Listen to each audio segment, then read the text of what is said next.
அனைவருக்கும் வணக்கம். பாரம்பரிய திருவள்ளுவர் குலவம்சம் பிரசன்ன ஜோதிடர் சுப மாரிமுத்து திருப்பூரிலிருந்து இந்த பதிவு உங்களுக்காக. இந்த சித்தர் பூமி, இந்த சித்தர்கள் வழியில் ஒரு பெரிய ஆராய்ச்சி, மக்களுக்கு ஒரு மனிதராக பிறந்து ஒரு பெரிய மகானாக மாறி பல சித்தர்கள் நம்ம நாட்டுக்காக எத்தனையோ தவம் செய்து எத்தனையோ நோய்கள் இல்லாமல் அவங்களோட ஆசீர்வாதத்தில் தான் நம்மளுக்கு இந்த நாடே இயங்குது. அப்பேற்பட்ட சித்தர்களை பற்றி தான் இன்றைக்கி ஒரு ஆராய்ச்சி செய்து முன்னோர்கள் கண்டுபிடிச்ச ஆதிகால பரிகாரங்களை வச்சு இந்த ஆதிகால வாழ்க்கையை வச்சு சித்தர்களை பற்றி இன்றைக்கி சொல்லிட்டு வரோம். இதில் ஒரு ஜாதகத்தில் ஏதாவது கிரகங்கள் வக்கரமாக இருந்தால், ஏதாவது குரு வக்கரமாக இருக்கும், இல்லை சனி வக்கரமாக இருக்கும், இல்லை அதாவது ஒரு சுக்கிரன் வக்கரமாக இருப்பார், இப்படி ஏதாவது ஒரு கிரகங்கள் வக்கரமாகும். இந்த வக்கரமாயிருச்சுன்னா அவங்களுக்கு அந்த திசையும் நடக்கும்.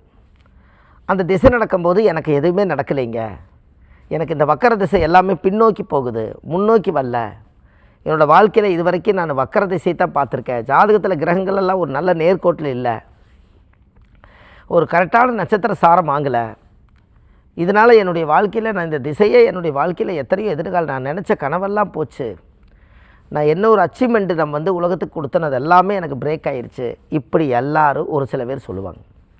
அப்போ இந்த வக்கரமான கிரகத்துக்கு ஒரு வக்கரகாளியம்மனுடைய கோவில் இருக்குது. வக்கரகாளியம்மனே ஒரு கோயில் இருக்குது. அந்த கோயிலுக்குள்ளே குண்டலி சித்தர் ஜீவசமாதி இருக்குது. அப்போது இந்த வக்கரகாளியம்மன் கோயில் எங்கே இருக்குது அப்படின்னு கேட்டிங்கன்னா, விழுப்புரம் மாவட்டம் திருவக்கரை வக்கரகாளியம்மன் கோவில், சந்திரமோனீஸ்வரர். அப்போ திருவக்கரை வக்கரகாளியம்மன் கோவில் விழுப்புரம் மாவட்டத்தில் இருக்குது. அந்த கோயில் இருக்கக்கூடிய சாமி பேர் சந்திரமோனீஸ்வரர். அந்த கோவிலுக்குள்ளே குண்டலி சித்தர் ஜீவசமாதி.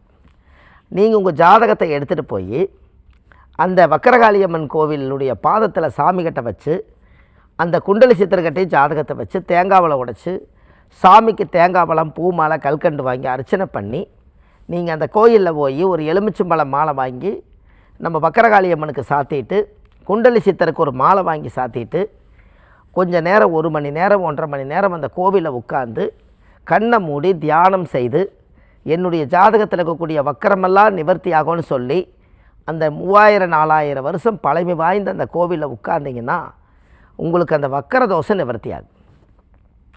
இதுக்கு குண்டலி சித்தர் ஜீவசமாதி அப்படின்னா பாருங்கள், யாருக்கெல்லாம் பின்னாடி பேக் பெயின் இருக்கோ அந்த பேக் பெயின் பின்னாடி அந்த குண்டலி சித்தருங்கிறது என்ன அப்படின்னு கேட்டிங்கன்னா, நம்மளுடைய ஆக்னியம் துரியம் எல்லாமே நம்ம உடம்பிலிருந்து சக்தியை மேலேற்றி வச்சவர் தான் குண்டலி சித்தர். அப்பேற்பட்டவர் அந்த ஒரு பெரிய ஒரு மகான் இந்த உலகத்தில் எந்த ஊரில் இருக்கிறாருன்னா நம்ம ஊரில் விழுப்புரத்தில் தான் இருக்கார். அந்த திருவக்கரை வக்கரகாளியம்மன் கோயிலுக்குள்ளே தான் ஜீவசமாதி. அவருக்குன்னு ஒரு தனி கோயில் இருக்குது. நீங்கள் அந்த கோயிலில் போய் சந்திரமோனீஸ்வரர் அந்த கோயிலில் போய் கேட்டிங்கன்னா உங்களுக்கு கிளியராக சொல்லிடுவாங்க குண்டலி சித்தர் இருக்கிறாரு. இந்த பௌர்ணமி அன்னைக்கு அந்த குண்டலி சித்தருக்கு சந்தன காப்பு செஞ்சு பூஜை பண்ணி அந்த சந்தன திருநூறு பிரசாதம் எல்லாமே மக்களுக்கு கொடுக்குறாங்க. அந்த பௌர்ணமி அன்னைக்கு மட்டும்தான் அது கிடைக்கிது. கண்டிப்பாக நீங்கள் வாழ்க்கையில் ஒரு முறை போயிட்டு வாங்க. எத்தனையோ ஊர்களில் இருந்தெல்லாம் அந்த கோயிலுக்கு போயிட்டு வராங்க. அது போனதுனால அவங்களுக்கு ஒரு மிகப்பெரிய பவர். இது வாழ்க்கையில் இது வரைக்கும் யாருக்குமே இந்த ரகசியங்கள் யாருக்கும் பெருசாக தெரியறதில்ல. கொஞ்சம் அந்த ஊர் பக்கம் இருக்கிறவங்களுக்கு இந்த இடத்துல குண்டலி சித்தர் இருக்கிறாருன்னு மட்டும் தெரியும். ஆனால் அவருடைய பவர் என்னங்கிறது மக்களுக்கு தெரியணுமில்ல. அப்போ இதிலேருந்து என்ன தெரியுதுங்க, நம்ம வாழ்க்கையில் எங்கேயோ ஒரு மூலையில் நம்ம முன்னோர்கள் இதை சேகரித்து வச்சுருக்காங்க. இதை கண்டுபிடிக்கிறக்கே எவ்வளவு காலமாச்சுன்னு பாருங்கள். வாழ்க்கையில் நம்ம இதெல்லாம் தெரிஞ்சுக்கணும் அல்லவா, எவ்வளோ பெரிய அற்புதமான விஷயங்கள் எல்லாம் இந்த உலகத்தில் கொடுத்துருக்காங்கன்னு பாருங்கள். இது எல்லாமே முன்னோர்கள் அந்த காலத்தில் உருவாக்கி வச்சது தான், வேறு யாரும் உருவாக்கலை, முன்னோர்கள் தான். அவங்கெல்லாம் சித்தர்களானாங்க, முனிவர்களானாங்க, பெரிய யோகிகளானாங்க, பெரிய பெரிய மகான்களானாங்க. இவங்க எல்லாமே அந்த காலத்தில் இவங்கெல்லாம் இருக்கிறதுனால தான் நம்ம நாடு செழிம்பாக இருக்கிறதுக்கு காரணம். நம்ம ஜாதகத்தில் தனிப்பட்ட முறையில் ஒரு தோஷம் இருக்குதுங்கிறது நம்ம குடும்பத்தினுடைய சமாச்சாரம். ஆனால் இது அப்படி கிடையாது. அந்த குண்டலி சித்தர ஜீவசமாதி இந்த உலகத்தில் அவரோட உடம்பு அங்கே தான் இருக்குது. அப்படின்னா பாருங்களேன், ஃபைல்ஸ் ப்ராப்ளம், யாராவதுக்கு ஃபைல்ஸ் ப்ராப்ளம் இருக்கும், அவங்களுக்கு இந்த மலச்சிக்கல் இருக்கும், அவங்களால சிறுநீர் போக முடியாது, உடம்பில் வந்து தீராத ஒரு நோயில் வந்து ரொம்ப பாதிக்கப்பட்டிருந்தால் வக்கரகாளியம்மன் கோயில் இருக்கக்கூடிய குண்டலி சித்தருக்கு அந்த ஜீவசமாதிக்கு பௌர்ணமி அன்னைக்கு அது அபிஷேகத்தினூறு சந்தனம் எல்லாம் வாங்கி நீங்கள் சாப்பிடுங்க. உங்களோட பிரச்சனை வந்து குறையும், நோயிலேருந்து நீங்கள் விடுபட்டுருவீங்க. அப்படின்னா இந்த கோவில் எங்கே இருக்குதுன்னு பாருங்கள். ஜாதகத்தில் வக்கர நிவர்த்தி ஆகிறதுக்கு அந்த கோயிலோட பேரே வக்கரகாளியம்மன். முதல்ல உக்கரகாளியம்மன் பார்த்துருப்போம், பத்திரகாளியம்மன் பார்த்துருப்போம். ஆனால் இது வக்கரகாளியம்மன். ஒரு கிரகம் வக்கரமாக இருந்தால் அந்த கோயிலுக்குள்ளே போயிட்டு வந்தால் சரி செய்யும். அப்போ எத்தனை பேர்த்துக்கு வக்கரம் இருக்குதுன்னு சொல்லுங்கள். ஜாதகத்தில் எத்தனை பேர்த்துக்கு வக்கரம் இருக்குது? அந்த வக்கரம் இருக்கிறனால தான் நம்ம உக்கரமாகிறோம். அந்த காலத்தில் பழமொழி சொல்லுவாங்க, ஒரு மகான் சொன்னார், வக்கரமான கிரகம் விக்கிரகம் போல் வேலை செய்யுமா. விக்கிரகம் என்றைக்கு வேலை செய்யாது, அந்த விக்கிரகத்துக்கு நாம தான் வேலை செய்யணுமா. அதுக்கு பால் ஊற்றுறதும், பன்னீர் ஊற்றுறதும், தேன் ஊற்றுறதும், பூஜை பண்ணுறதும், அபிஷேகம் பண்ணுறதும் எல்லாம் நம்மளே பண்ணி நம்மளே சாமி கும்பிட்டு நம்மளே வந்துடுமா.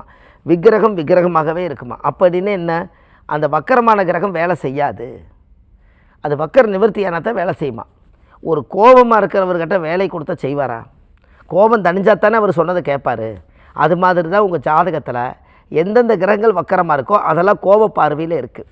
அதை சந்தோஷப்படுத்துறதுக்கு தான் நீங்கள் அந்த கோயிலுக்கு போகிறீங்க. எப்படி இந்த பதிவெல்லாம் வாழ்க்கையில் தேட கிடைக்காத செல்வம், தேடினாலும் கிடைக்காதான். இப்படி ஒவ்வொரு சித்தர்களை பற்றி, இந்த முன்னோர்களை பற்றி வாழ்க்கையில் நம்ம எல்லாத்தையும் தெரிஞ்சுக்கணும் பாருங்கள். இதை தெரிஞ்சுக்கிட்டாலே உங்களுக்கு ரொம்ப பிரமாதமாக இருக்கும். இப்போ இந்த குண்டலி சித்தருடைய ஜீவசமாதி உங்களுக்கு தெரிஞ்சிருச்சு.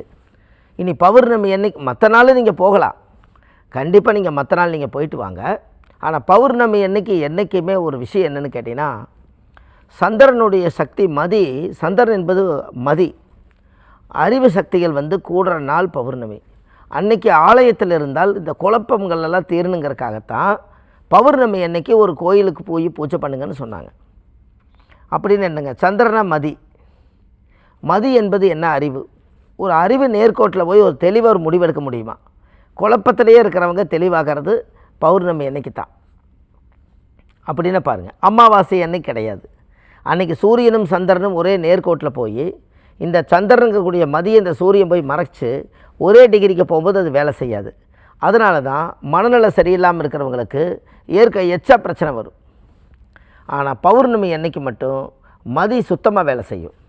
அதனால தான் கடலில் இருக்கக்கூடிய கடலோசை கேட்குற இடங்கள், நீர் அருவிகள், இந்த இடத்துக்களையெல்லாம் கோயில் கட்டிக்கிறவங்களுக்கெல்லாம் அந்த கோயிலோட இரையாற்றல் சக்தி அந்த பௌர்ணமி அன்னைக்கு அந்த நிலாவுடைய ஒளி வந்து தண்ணியில் படுறதுனால அன்னைக்கு வந்து குளித்தால் நம்மளுடைய பாவங்கள் தீருங்கிறதுக்காகத்தான் பௌர்ணமி அன்னைக்கு நதிக்கு கங்கா பூஜை பண்ணுங்கன்னு சொன்னாங்க. இன்னும் கொஞ்ச நாளில் பாருங்கள், நீங்கள் கங்கா பூஜை கண்டிப்பாக பண்ணுங்கள். பௌர்ணமிக்கு கங்கையில் போய் கங்கா பூஜை பண்ணுங்கள், உங்களோட கடன் தீரும். ஏன், எந்த பிரச்சனை இருந்தாலும் தண்ணியில் போயிடும். அதுக்கு வந்து இப்போ கங்கா பூஜைன்னு என்ன, கங்காவுக்கு வந்து பால் ஊற்றுறது, பன்னீர் ஊற்றுறது, தேன் ஊற்றுறது, பூஜை பண்ணுறது, ஒரு புடவை எடுத்து போடுறது, சாமிக்கு வந்து எல்லாமே கங்காவுக்கு சமர்ப்பணம் பண்ணி ஒரு தீபாரதனை காமிங்க. காசியில் கங்கா பூஜை 7 மணிக்கு நடக்குதா இல்லையா?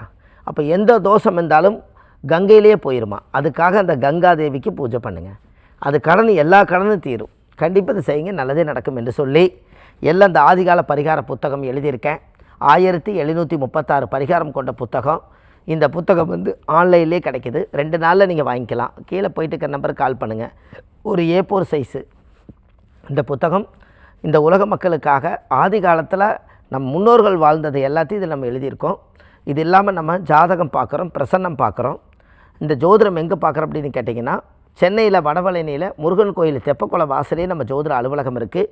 அங்கே சனிக்கிழமை, ஞாயிற்றுக்கிழமை, திங்கக்கிழமை நம்ம ஜோதிடம் பார்க்குறோம். மற்ற தினங்கள் திருப்பூரில் பார்க்குறோம். இது இல்லாமல் விஸ்வாமித்திரருடைய கோவில்களுக்கு பௌர்ணமி அன்னைக்கு மக்களை அழைச்சிட்டு போகிறோம். எல்லாத்துக்குமே கீழே போயிட்டு இருக்க நம்பருக்கு கால் பண்ணிங்கன்னா உங்களுக்கு எல்லாத்துக்கும் முழுமையான விவரம் கிடைக்கும் என்று சொல்லி, பாரம்பரிய திருவள்ளுவர் குல வம்சம் பிரசன்ன ஜோதிடர் சுப மாரிமுத்து. வாழ்வது ஒரு முறை, வாழ்த்தட்டும் தலைமுறை. நன்றி, வணக்கம்.